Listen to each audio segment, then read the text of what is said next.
সেটাকে সামনে রেখে আমরাও কিন্তু এখন চলার চেষ্টা করছি।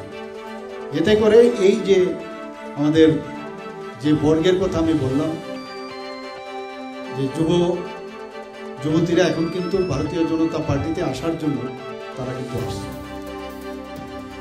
এখন আমাদের ইতিহাসের বিষয়েও ওনাদের জানতে হবে।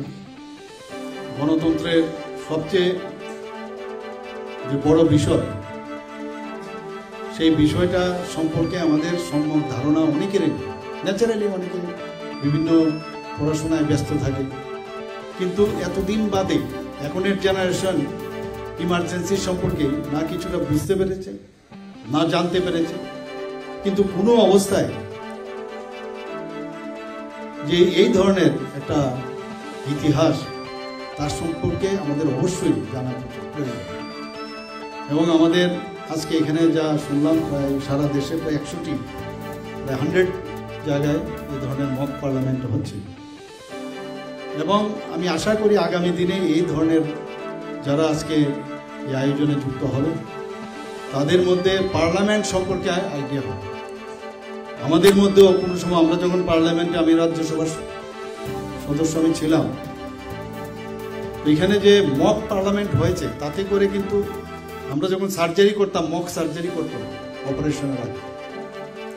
মক পার্লামেন্ট অর্থ কি? যখন এখান থেকে আমরা এই সম্বন্ধে আমরা ট্রেনিং নেব, একটা আইডিয়া হবে, তাহলে যখন পার্লামেন্টে, যেটা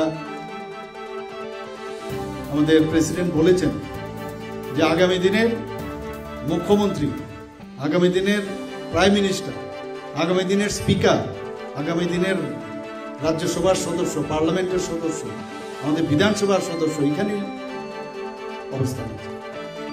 কাজেই এখানে যেভাবে সুসজ্জিতভাবে এত সুন্দর একটা মক পার্লামেন্ট, এখানে সংসদীয় রাজনীতির যেভাবে হয়ে থাকে, এখানে যেভাবে রাখা হয়েছে, কিছুটা আইডিয়া কিন্তু হবে।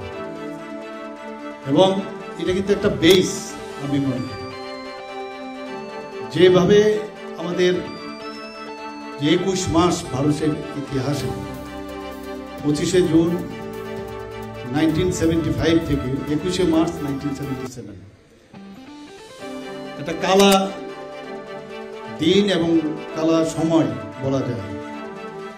সেই সময়ে কি কি হয়েছিল, আজকে আমরা প্রায়শ দেখি বিরোধী দলে, বিশেষ করে কংগ্রেস, কমিউনিস্ট পার্টি, ওরা রাস্তায় বেরিয়ে বেরিয়ে বলে গণতন্ত্র নেই, গণতন্ত্র নেই। মাননীয় প্রধানমন্ত্রীজি নরেন্দ্র মোদীজি জবের থেকে প্রধানমন্ত্রী হয়েছে, গণতন্ত্র কাকে বলে এবং গণতন্ত্র কিভাবে মেনটেন করতে হয়, সংবিধানকে কিভাবে সম্মান দিতে হয়, আমরা কিন্তু সেটা দেখতে পাচ্ছি। 370 ধারা এবং 35 এর বিষয়ে অনেক কথা বলেন,